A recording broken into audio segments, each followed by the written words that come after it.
The morning sun was just beginning to peek through the windows of Manchester Children's Hospital when something unusual started happening. Sarah Mitchell, the head nurse who had worked at the hospital for 15 years, received a phone call that made her hands shake with excitement. She quickly hung up the phone and looked around the busy ward where she had spent most of her adult life helping sick children get better. The caller had been very clear about one thing. Two very important visitors were coming to the hospital that day, but nobody could know who they were until they arrived. Sarah was told to prepare the children's ward for special guests, but she was not allowed to tell anyone the real reason why. This kind of mystery had never happened before at their small hospital. Sarah walked through the hallways where she knew every corner and every room by heart. She had seen thousands of children come and go through these doors. Some got better and went home with big smiles. Others fought harder battles that took longer to win. But today felt different from any other day in her long career as a nurse. The children in the ward had no idea that something special was about to happen. 7-year-old Emma Thompson was sitting up in her hospital bed, working on a new drawing with her colored pencils. She had been at the hospital for 3 weeks now, and drawing had become her favorite way to pass the time. Her mother sat in the chair next to her bed, reading a book but looking tired from all the nights spent sleeping in uncomfortable hospital chairs. Down the hall, Marcus Williams, a 15-year-old boy, was staring out his window at the parking lot below. He had been in the hospital for 2 months and rarely spoke to anyone except his parents. The other children tried to be friendly with him, but Marcus preferred to keep to himself. His parents worried about how quiet he had become since starting his treatment. In another room, little twins Jake and Lucy were playing with toy cars on Jake's hospital bed. They were both 4 years old and had been taking turns staying in the hospital for treatments. Today it was Jake's turn, and Lucy had come to visit with their grandmother. The twins always tried to make each other laugh, even when one of them was not feeling well. The hospital staff began to notice that Sarah was acting differently than usual. She kept checking her watch and looking toward the main entrance. She asked the cleaning staff to make sure all the hallways were extra clean. She reminded the other nurses to make sure all the children's rooms were tidy and comfortable. By 10 o'clock in the morning, Sarah could barely contain her excitement. She had received another phone call confirming that the special visitors would arrive at 11:30. She was told they would come through the side entrance to avoid drawing too much attention. The visitors wanted their trip to be as normal and quiet as possible. The children started to notice that something was different too. Emma looked up from her drawing and asked her mother why all the nurses seemed so happy and excited. Her mother smiled but said she did not know what was happening either. Marcus noticed that there seemed to be more activity in the hallways than usual. The twins asked their grandmother why everyone was cleaning so much. At 11:15, Sarah positioned herself near the side entrance of the hospital. Her heart was beating fast with anticipation. She had worked with many important doctors and visitors over the years, but she had never felt this nervous and excited at the same time. Then, at exactly 11:30, a simple black car pulled up to the side entrance. The car looked normal and ordinary, not like the fancy cars that important people usually traveled in. Sarah watched as the car doors opened, and 2 people stepped out onto the sidewalk. The man was tall with brown hair, and was wearing a simple blue sweater and jeans. The woman had long brown hair and was wearing a casual dress and cardigan. They both carried small bags and were smiling as they walked toward the hospital entrance. They looked like any other couple who might be visiting someone at the hospital. But Sarah knew better. These were not ordinary visitors. These 2 people were about to change the lives of every child in the hospital ward, and they had no idea what was about to happen to them. 3 weeks before that mysterious phone call to Sarah, something wonderful had happened at Kensington Palace. Kate Middleton was sitting in her private office, going through the morning mail as she did every day. Most letters were formal invitations or official documents, but one small envelope caught her attention immediately. The envelope was different from all the others. It was written in crayon with careful, shaky letters that belonged to a young child. The address was not formal at all. Instead of being addressed to Her Royal Highness the Princess of Wales, It simply said, "To the nice lady who helps children." Someone at the palace mail office had seen this unusual address and decided it should reach Kate anyway. Kate opened the envelope with gentle hands, curious about what message could be inside. What she found was a letter that would change everything. The letter was written on plain white paper with colored pencils, and some of the words were spelled incorrectly in the way that children often do when they are learning to write. The letter began with "Dear Nice Lady," and was signed by a little girl named Emma Thompson. Emma had written about her life in the hospital and how scared she felt sometimes during her treatments. But what made Kate's eyes fill with tears was not Emma's story about being sick. It was what Emma had written about her mother. Emma explained that her mother was also sick and had to take medicine that made her very tired. Emma wrote that she had heard somewhere that the nice lady who helped children also understood what it was like to worry about the people you love most. She had heard that this nice lady was also a mother who cared deeply about keeping families together and safe. In her letter, Emma did not ask for money or expensive gifts. She did not even ask to meet a real princess. Instead, she wrote that she wished she could be brave like the nice lady she had heard about. Emma said she wanted to be strong for her mother, just like she believed the nice lady was strong for her own children. The letter ended with Emma saying that she hoped the nice lady knew how much it meant to children like her to know that someone important cared about them. Emma had drawn a small picture at the bottom of the letter showing two stick figures holding hands. One was labeled "Me," and the other was labeled "The Nice Lady." Kate read the letter 3 times before she could even speak. She had received thousands of letters over the years, but none had ever touched her heart the way Emma's simple words did. Kate immediately called for William to come to her office. When he arrived, she handed him the letter without saying a word. William read Emma's letter carefully, and Kate could see his expression change as he understood why she had called him. They both knew that this was not just another piece of fan mail. This was a little girl reaching out for hope and connection during one of the most difficult times of her life. They spent the next hour talking about Emma and her family. Kate had done research about the hospital where Emma was staying and learned that it was a small children's hospital in Manchester that specialized in treating children with serious illnesses. The hospital was not one of the large, famous medical centers that usually received royal visits. William and Kate made a decision that day that would surprise everyone, including their own staff. They decided that they wanted to visit Emma, but not as royal figures making an official appearance.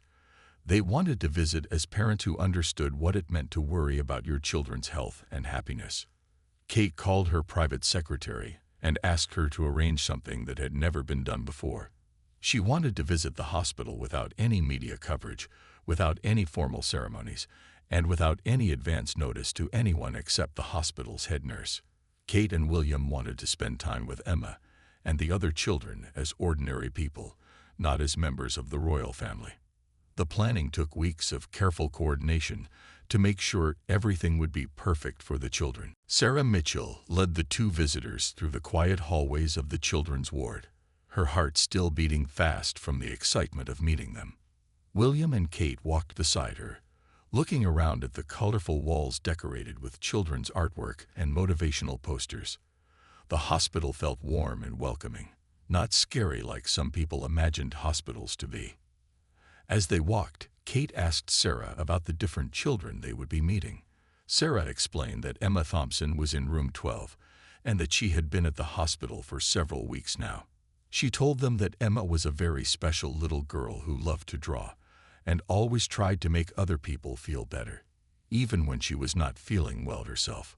When they reached Emma's room, Sarah gently knocked on the door before opening it slowly. Emma was sitting up in her hospital bed, surrounded by dozens of colorful drawings that she had created during her stay. Her mother, Jennifer, was sitting in the chair beside the bed, reading a magazine but keeping one eye on her daughter. The moment Emma looked up and saw Kate walking through her door, her mouth fell open in complete surprise. Her eyes grew wide, and she dropped the colored pencil she had been holding. Emma had seen pictures of Kate in magazines and on television, but she never imagined that the nice lady from her letter would actually come to visit her. Kate smiled warmly and walked over to Emma's bed without any formal introduction or ceremony. She sat down on the edge of the bed, just like any other visitor might do. Emma stared at her in amazement, unable to believe that this was really happening to her. "Hello, Emma," Kate said in a gentle voice. "I got your beautiful letter, and I wanted to come and meet you in person. I love all of these wonderful drawings you have made." Emma's face lit up with the biggest smile anyone had seen from her in weeks. She looked at all the drawings scattered around her bed, and then back at Kate, trying to decide which one to show her first. William came over and sat in the chair on the other side of the bed, introducing himself to Emma with the same warm, friendly manner. For the next 20 minutes, something magical happened in that small hospital room. Emma forgot all about being nervous or starstruck. Instead, she became excited to share her artwork with her new friends. She picked up drawing after drawing, explaining to Kate and William what each picture was about and why she had decided to draw it. One drawing showed a castle with a happy family standing in front of it. Emma explained that this was her dream house where her whole family could live together when everyone was healthy again. Another drawing showed doctors and nurses with big smiles, which Emma said represented all the kind people who were helping her get better. Kate asked Emma questions about each drawing, showing genuine interest in every detail. She asked about the colors Emma chose and the stories behind each picture. William joined in the conversation, admiring Emma's creativity and telling her that she was a very talented artist. Emma's mother, Jennifer, watched from her chair, tears of joy streaming down her face. She had not seen Emma this happy and animated in months. The worry and stress that had been weighing on Jennifer's shoulders seemed to lift as she watched her daughter laugh and talk with such enthusiasm. Sarah stood in the doorway with several other nurses who had quietly gathered to watch this incredible scene. They had all been caring for Emma during her stay, and they knew how much this visit meant to both Emma and her mother. The nursing staff wiped away their own tears as they witnessed something truly special happening. Emma showed Kate a drawing of two stick figures holding hands, the same one she had included with her letter. She pointed to the figures and explained that one was her, and the other was the nice lady who cared about children. Kate looked at the drawing and told Emma that it was the most beautiful picture she had ever seen. The room was filled with laughter and joy as Emma continued sharing her artwork and stories with her royal visitors who felt more like new best friends. News of the special visitors spread through the children's ward faster than anyone could have imagined. But it did not spread the way most hospital news usually did. The nurses and doctors were not the ones talking. Instead, it was Emma herself who started sharing the wonderful news with everyone she could reach. After Kate and William left Emma's room, she was so excited that she could barely contain herself. She pressed the call button for her nurse and asked if she could visit some of the other children in the ward. Emma had never asked to leave her room before during her entire stay at the hospital. The nurses were amazed by her sudden burst of energy and enthusiasm.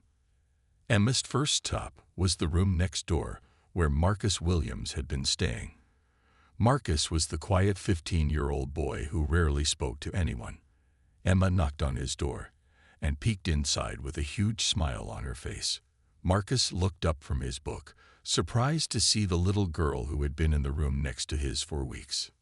"Marcus," Emma said, barely able to contain her excitement, "you will never believe what just happened to me. The nicest people in the whole world just came to visit me, and I think they might want to meet you too." Marcus had heard some commotion in the hallway earlier, but had not paid much attention to it. He was curious about why Emma seemed so different from the quiet, worried little girl he had occasionally seen in the halls. Emma explained that two very special people had come to see her drawings, and that they were still in the hospital visiting other children. Down the hall, the 4-year-old twins Jake and Lucy were playing in Jake's room when they heard excited voices in the corridor. Their grandmother went to see what was happening and came back with news that made both children jump up and down on the hospital bed. She told them that some very important visitors were in the hospital and that they might get to meet them too. Word continued to spread from child to child throughout the entire ward. Children who had been feeling too sick to leave their rooms suddenly found the energy to sit up in their beds and ask their parents to help them get ready for possible visitors. Parents who had been worried and stressed about their children's conditions began to see hope and excitement in their little ones' eyes for the first time in weeks. Sarah Mitchell watched this transformation happen throughout the ward and could hardly believe what she was seeing. In her 15 years of working at the hospital, she had never witnessed anything like this. Children who had been withdrawn and scared were suddenly talking to each other through doorways. Parents were smiling and laughing with their children instead of looking worried all the time. Kate and William had originally planned to spend just 1 hour at the hospital, but when they saw how much their visit meant to Emma, they asked Sarah if they could meet some of the other children too. Sarah was thrilled to show them around the ward and introduce them to more of the young patients who had been fighting such difficult battles. The royal couple moved slowly from room to room, spending time with each child they met. They did not rush through their visits or treat them like a formal duty. Instead, they sat with each child and gave them their complete attention, just like they had done with Emma. In every room they entered, Kate and William brought the same gentle energy and genuine interest. They asked questions about each child's interests, hobbies, and dreams. They listened carefully to stories about favorite toys, school friends, and family pets. Most importantly, they treated every child like they were the most important person in the world. The effect was immediate and powerful. Children who had not smiled in days began to laugh. Parents felt their heavy hearts becoming lighter as they watched their children respond to such kindness and attention. As the afternoon continued, something beautiful and unexpected began to happen throughout the entire children's ward. The presence of Kate and William had created a wave of positive energy that seemed to touch every person in the hospital. Children who had been quiet and withdrawn for weeks suddenly found their voices and began talking to everyone around them. When Kate and William entered Marcus's room, they found the 15-year-old boy sitting by his window, still holding the book he had been reading. Marcus had been at the hospital for 2 months, and his parents had been worried about how quiet and sad he had become since starting his treatment. The doctors and nurses had tried many different ways to help Marcus feel better, but nothing seemed to work. William sat down in the chair next to Marcus's bed and noticed the book in his hands. It was about football, which immediately caught William's attention. William had always loved football and had played the sport throughout his school years. He asked Marcus about his favorite team and whether he had ever played football himself. For the first time in months, Marcus's face showed a spark of interest. He looked up at William and began talking about how much he loved football and how he had been the captain of his school team before he got sick. William listened carefully to every word Marcus said, asking questions about his position on the team and his favorite players. As they talked about football, Marcus began to open up about other things too. He told William about his friends at school and how much he missed playing sports with them. He explained how difficult it had been to be away from his normal life for so long. William shared some of his own experiences playing football and told Marcus about the importance of staying connected to the things you love, even during difficult times. Meanwhile, Kate was talking with Marcus's mother, Patricia, who had been sitting quietly in a corner of the room. Patricia had been staying at the hospital every day for 2 months, sleeping in uncomfortable chairs and eating cafeteria food.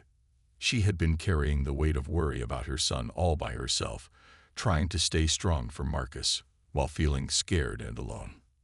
Kate sat down beside Patricia and asked her how she was taking care of herself during this difficult time.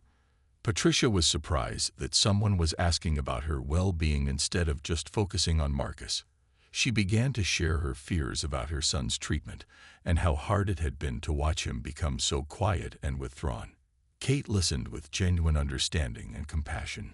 She told Patricia about her own experiences as a mother and how difficult it was to see your children struggle with any kind of problem. Kate explained that being a good mother meant taking care of yourself too, so that you could be strong for your children when they needed you most.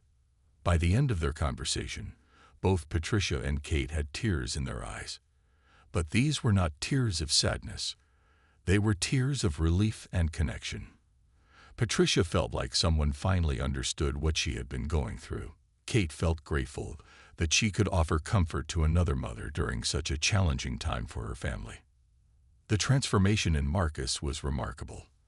After talking with William about football, he began asking questions about other things too. He wanted to know about William's children and what they liked to do for fun. He asked about William's own experiences growing up and going to school. Most importantly, Marcus began to smile and laugh for the first time since arriving at the hospital. When it was time for Kate and William to move on to the next room, Marcus asked if they could come back and visit him again before they left the hospital. William promised that they would return to say goodbye, and Marcus actually waved to them as they left his room. Patricia could hardly believe the change she had seen in her son in just one short hour. The nursing staff had been watching this interaction from the hallway, and they were amazed by what they witnessed.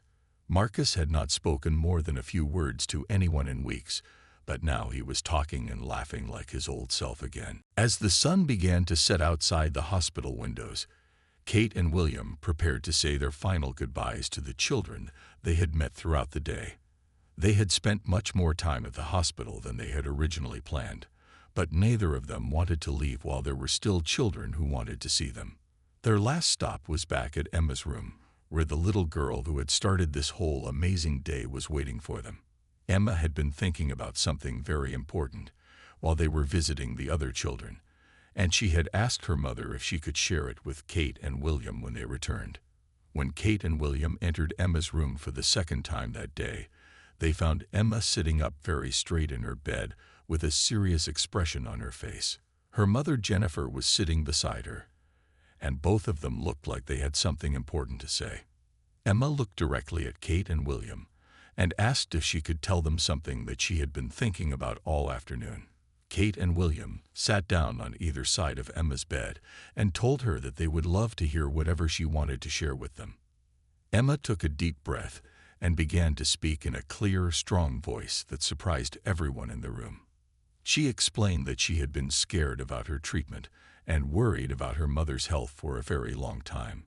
She said that some days she felt too weak and frightened to be brave, even though everyone kept telling her that she needed to stay strong.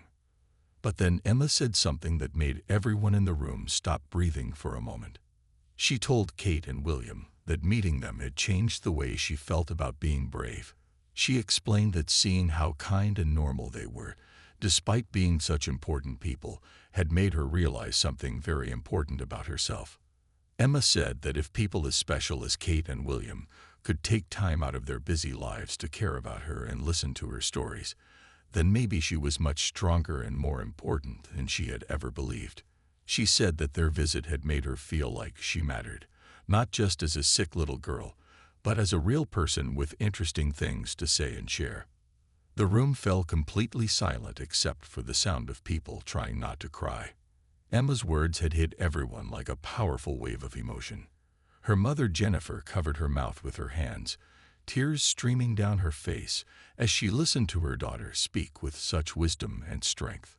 Kate felt her own eyes fill with tears as she listened to Emma's brave words. She had come to the hospital hoping to bring some joy and comfort to sick children, but she had not expected to receive such a meaningful gift in return. Emma had reminded Kate of something very important about the power of human connection and kindness. William was equally moved by Emma's speech. He had met many people throughout his life, but very few had touched his heart the way this 7-year-old girl had done with her simple, honest words about courage and self-worth. Kate leaned forward and took Emma's small hand in hers. She looked directly into Emma's eyes and told her something that would be remembered and repeated throughout the hospital for months to come. Kate said that Emma was already the bravest and strongest person she had ever met, and that it had been an honor and privilege to become her friend. Kate explained to Emma that real bravery was not about never feeling scared or worried. Real bravery was about continuing to care for others and find joy in small things, even when you were facing difficult challenges yourself. Kate told Emma that by writing her letter and sharing her artwork and stories, she had shown more courage than most adults ever displayed in their entire lives. William added that Emma had taught him something important that day too. He said that Emma had reminded him that the most valuable things in life were not fame or titles or fancy possessions. The most valuable things were the connections we make with other people and the kindness we share with each other during both good times and difficult times. Emma smiled through her tears and squeezed Kate's hand tightly. She said that she would never forget this day, and that she would always remember that she was braver than she knew. What had started as a planned 2-hour visit to the hospital was quickly turning into something much bigger and more meaningful than anyone had expected. Kate and William had been scheduled to leave by 4 o'clock in the afternoon, but when that time came and went, neither of them made any move toward the exit. The reason was simple. There were still children in the ward who had heard about the special visitors and were hoping for a chance to meet them. Some of these children were too sick to leave their beds, while others were too shy to ask if the important visitors might have time to see them too. Kate and William could not bear the thought of leaving while any child was still waiting and hoping.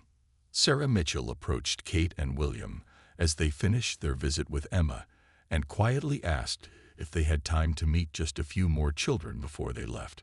She explained that there were several young patients who had been following the excitement throughout the day but had not yet had a chance to meet the special visitors themselves. Without any hesitation, Kate and William told Sarah that they wanted to meet every single child who was interested in seeing them. They said that their schedules could wait, but these children and their families should not have to wait for another opportunity like this one. The first child they visited was a 6-year-old girl named Sophie who had been too shy to ask for a visit earlier in the day. Sophie was hiding under her blankets when Kate and William entered her room, peeking out with just her eyes showing. Her parents explained that Sophie had been excited about the visitors all day but was too nervous to meet them. Kate sat down on the floor next to Sophie's bed and began talking to her in a soft, gentle voice. She told Sophie that she understood what it felt like to be shy sometimes, and that it was perfectly okay to feel nervous about meeting new people. Kate shared a story about a time when she had felt shy as a little girl, which made Sophie giggle and slowly come out from under her blankets. By the time Kate and William left Sophie's room 20 minutes later, the little girl was sitting up in bed, laughing and showing them her collection of stuffed animals. Sophie's parents could hardly believe the transformation they had witnessed in their daughter. Next, they visited the twins Jake and Lucy, who were both in Jake's room with their grandmother. The 4-year-olds had been bouncing with excitement all day, waiting for their turn to meet the special visitors. When Kate and William walked into the room, both children started talking at the same time, trying to tell them everything they could think of about their toys, their pets, and their favorite games. William got down on the floor and began playing cars with Jake, while Kate sat with Lucy and listened to her explain the difference between all of her dolls. The grandmother watched with tears of joy as her grandchildren played and laughed with such pure happiness. She had not seen them this carefree and joyful in many weeks.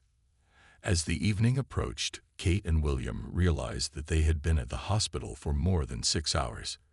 But instead of feeling tired or eager to leave, they both felt energized by the connections they had made with the children and families they had met.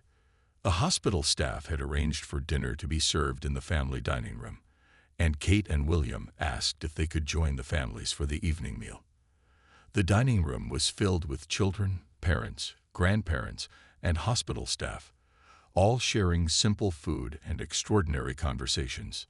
During dinner, Kate and William sat at different tables so they could talk with as many families as possible. They shared stories about their own children and listened to parents talk about their hopes and fears for their sick children. They laughed with the children about school friends and favorite movies.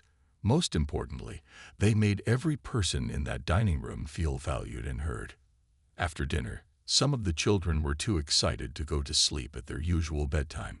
Kate and William offered to help with bedtime routines, reading stories to the youngest patients, and talking quietly with the older children who were too stimulated to settle down for the night.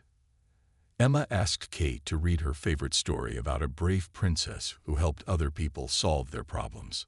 As Kate read the story aloud, Emma fell asleep holding Kate's hand. Her mother Jennifer whispered to Kate that Emma had not slept so peacefully in weeks. Marcus asked William to stay and talk with him a little longer about football and school.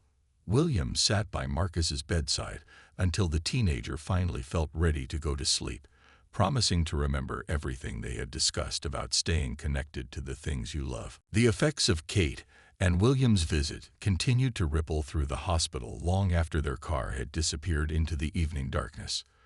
The children who had met them could not stop talking about their new royal friends, but more importantly, they began to approach their treatments and daily hospital life with renewed energy and hope. Emma Thompson experienced the most dramatic change of all. In the days following the visit, her doctors noticed that she was more cooperative during treatments and seemed to have developed a much more positive attitude about her recovery. She began asking questions about her medical care instead of just passively accepting whatever the doctors told her to do. Emma's artwork also changed significantly. Instead of drawing pictures that showed sadness or fear, she began creating colorful images of families, friends, and dreams for the future. She drew pictures of herself playing outside, going to school, and spending time with her mother when they were both healthy again. Her mother Jennifer noticed that Emma seemed to have found a new sense of purpose and determination. The most remarkable change came 3 weeks after the royal visit. Emma's latest test results showed significant improvement in her condition. Her doctors were cautiously optimistic, but also amazed by the positive changes they were seeing. They told Jennifer that Emma's improved attitude and emotional state were definitely contributing to her physical healing process. Emma herself explained the change very simply. She told her mother that meeting Kate and William had helped her understand that she was stronger than she had ever imagined. She said that knowing such important people cared about her had made her feel like she could handle anything that came her way. Marcus Williams also experienced a remarkable transformation after his conversation with William about football. The quiet, withdrawn teenager who had barely spoken to anyone for months became a different person almost overnight. He began talking to other patients in the ward, especially the younger children who looked up to him as a big brother figure. Marcus started organizing informal activities for the other children, teaching them card games and helping them with homework when they felt well enough to concentrate. He began sharing stories about his school football team with children who were interested in sports, inspiring them to stay connected to their own interests and hobbies despite being in the hospital. Most importantly, Marcus began talking to his parents about his fears and feelings instead of keeping everything inside. His mother Patricia said it was like getting her real son back after months of worrying that she had lost him to sadness and isolation. Marcus told his parents that William had helped him understand that being scared was normal, but that giving up on the things you loved was not necessary. The twins Jake and Lucy became the unofficial entertainment committee for the entire children's ward. Their grandmother said they had been energized by their meeting with Kate and William and now wanted to spread that same joy to everyone around them. They organized puppet shows in the playroom and convinced other children to join them in singing songs and playing games. Sophie, the shy 6-year-old who had hidden under her blankets, began coming out of her room regularly to visit other children. Her parents were amazed by their daughter's new confidence and willingness to make friends with the other young patients. Sophie told them that Kate had helped her understand that being shy was okay, but that missing out on making friends was not worth it. The impact extended beyond just the children who had directly met Kate and William. Other patients in the ward who had only heard about the visit secondhand also seemed to benefit from the positive energy that had been created. Parents reported that their children were sleeping better, eating more, and showing more interest in activities and visitors. The hospital staff noticed changes in their own attitudes and energy levels too. Sarah Mitchell said that the entire ward felt different after the royal visit.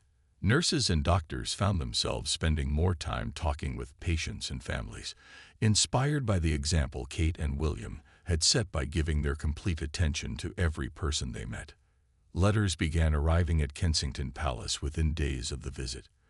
Families from the hospital wrote to thank Kate and William, not for their titles or fame, but for treating their children with such genuine love and respect. Parents wrote about how the visit had given their children hope and strength during their most difficult moments. The story of the visit began to spread through social media and word of mouth, but not through official channels or press releases. It spread through the hearts and voices of families who had been touched by something truly extraordinary and wanted to share their gratitude and joy with the world. 6 months after that extraordinary day at Manchester Children's Hospital, Emma Thompson received the most wonderful news of her entire life. Her doctors told her and her mother Jennifer that Emma was officially cancer-free and could go home for good. The little girl who had once been too scared to be brave had fought her battle and won. Emma immediately asked her mother if she could write another letter to Kate, the nice lady who had helped her understand her own strength. This time, Emma's letter was filled with joy and gratitude instead of fear and worry.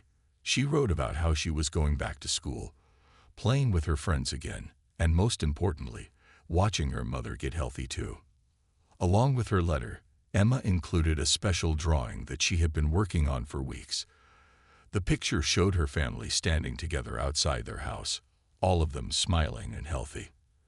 At the bottom of the drawing, Emma had written, "Thank you for helping me remember that I am braver than I knew." She signed the letter, "Your friend forever, Emma." When Kate received Emma's second letter at Kensington Palace, she cried tears of pure happiness.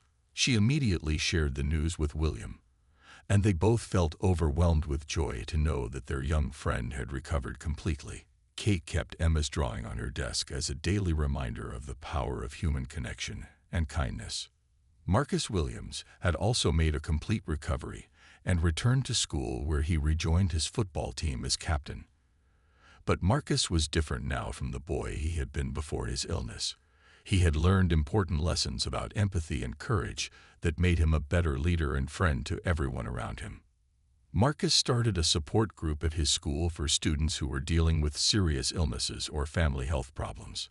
He shared his own story about meeting William and learning that it was okay to feel scared, but important to stay connected to the things you love. Many young people found hope and strength through Marcus's example and guidance. The twins Jake and Lucy had both completed their treatments successfully and were back to their normal, energetic selves. But they had not forgotten the joy they felt when they met Kate and William. The twins convinced their grandmother to help them organize visits to other children's hospitals, where they entertained young patients with puppet shows and games, spreading the same happiness they had received. Sophie, the shy little girl who had hidden under her blankets, had grown into a confident child who loved making new friends. She often told people about the day a nice princess had sat on the floor and helped her understand that being shy was okay, but missing out on friendships was not worth it. Sophie's parents said their daughter had been transformed by that one conversation. The story of Kate and William's visit to Manchester Children's Hospital became legendary not just within the hospital, but throughout the entire community. However, it was not remembered as a typical royal visit with fancy ceremonies and formal procedures. Instead, it was remembered as the day two parents showed the world what true service and compassion really looked like. The visit had redefined what it meant to be royal in the modern world. Kate and William had demonstrated that the most powerful thing they could offer was not their status, wealth, or titles, but their time, attention, and genuine care for others. They had shown that real leadership came from listening to people, especially children, and treating every person as if they were the most important individual in the world. The hospital staff still talked about that day years later, using it as an example of how much difference one act of kindness could make in many lives. Sarah Mitchell, who had received that first mysterious phone call, often told new nurses about the day she learned that the most meaningful moments in healthcare happened when people connected with each other as human beings, not just as patients and caregivers. Emma kept the drawing that Kate had admired hanging next to her bed at home, along with a photograph of herself with Kate and William from that special day. Whenever Emma faced new challenges or felt scared about anything, she looked at that picture and remembered Kate's words about being braver than she knew. The legacy of that visit lived on in every child who had been touched by Kate and William's kindness. They grew up understanding that true greatness came not from having power over others, but from using whatever influence you had to lift others up and make them feel valued and loved. Years later, when people asked Kate and William about their most meaningful royal duties, they always mentioned that quiet day at Manchester Children's Hospital when they learned that the greatest privilege of their positions was the opportunity to remind others of their own strength, courage, and worth.